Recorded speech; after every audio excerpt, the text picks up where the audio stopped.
CM Punk has just finished his story and has become the new WWE Champion in the main event of Wrestlemania 32. But what's next for Punk? Well, what about a phenomenal dream match? As after defeating Chris Jericho 24 hours prior and pinning him again in a fatal 4-way match, AJ Styles punches his ticket to be CM Punk's first opponent for his WWE Championship at Payback. And the match is absolutely phenomenal, no pun intended. A dream match coming to life as they showcase why they are the best professional wrestlers on the planet, although in the end, Punk successfully retains the WWE Championship. But who is next to challenge the best in the world? Well, after gaining so much momentum, Punk personally challenges the King of Swing, the Swiss cyborg Cesaro, to a match for the championship, as Punk believes Cesaro is a threat to his status as the best in the world. And with mutual respect leading into the event, there are no brawls involving either man, as all they do during the time is talk and wrestle. Thus, at Extreme Rules, the match is on, and just like the month prior, Punk is continuing to prove why he has earned the moniker of the best in the world. But it takes two to dance, as Cesaro is more than holding his own to produce a match of the year contender. Can Cesaro finally do it?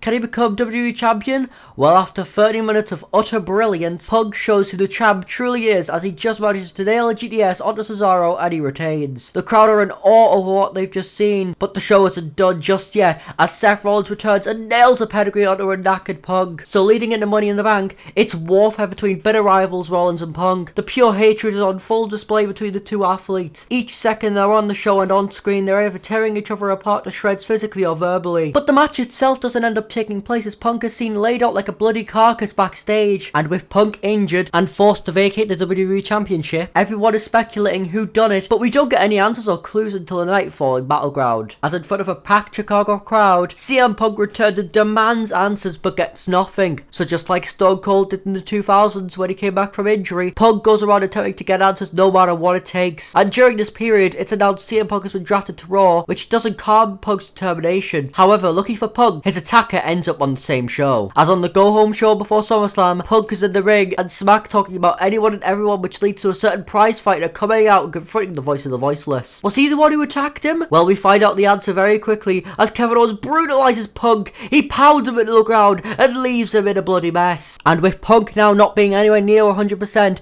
the biggest party of the summer turns into the biggest funeral for Punk's career as Owens absolutely dismantles him. He decimates him in almost every way. Owens even hits an apron powerbomb which nearly breaks Punk's spine in half. He throws him in the ring, and if that wasn't bad enough, he then hits one of the most dangerous moves in professional wrestling.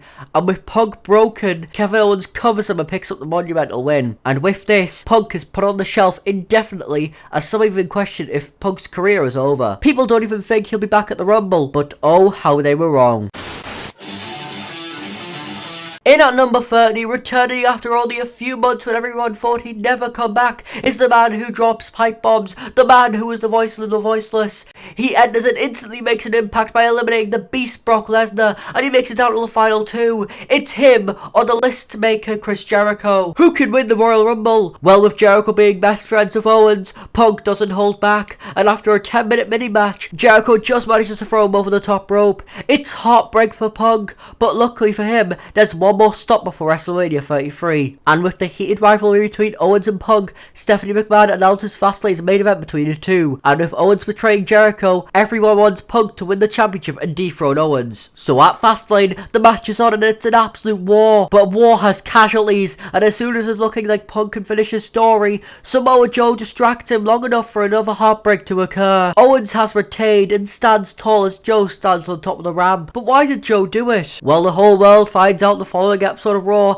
as he says that Punk is taking the limelight away from talent who haven't had a chance to shine. People like him, people like Sami Zayn. Punk continues to rob him of a chance in the limelight, and Punk emphasises with Joe and understands him, although he still wants to whoop his ass on the grandest stage in the mall. So it's time, WrestleMania 33, and Joe and Punk are on the latter half of the show, and they tear up a storm with their phenomenal in-ring work and storytelling. But Joe is vicious. He's something Punk hasn't competed against in years, and that inexperience in an unfamiliar environment eventually makes him stuck in a coquina clutch. Can he get out, or will he have to tap out? Well, he does neither, as CM Punk passes out to Samoa Joe. Punk puts over the future of the company in a fantastic match, but what's next for CM Punk? Well, over the course of the next year, Punk doesn't appear on the main roster as he decides to work with the future of WWE and starts appearing weekly on NXT. And during this period, he has unbelievable matches and programs with the likes of Adam Cole and Aleister Black. He even competes for Andrade's NXT title, although he ends up coming up short. However, his last match in NXT is at NXT TakeOver New Orleans in the inaugural NXT North American Championship match, although he does come up short. But on the Raw after WrestleMania 34, the man himself makes a return in his hometown and the crowd go absolutely mental, and he has one thing to say, one thing to announce, that he is gunning for the greatest Royal Rumble, as it's announced the winner of the match will receive a WWE title match the following pay-per-view, that being Money in the Bank. And it's time, but it won't be easy as Punk enters at number 1. But who is number 2? Well, it's none other than the man who just came out of retirement, Daniel Bryan, and they tear each other apart throughout the entire match as he makes it down to the final 4.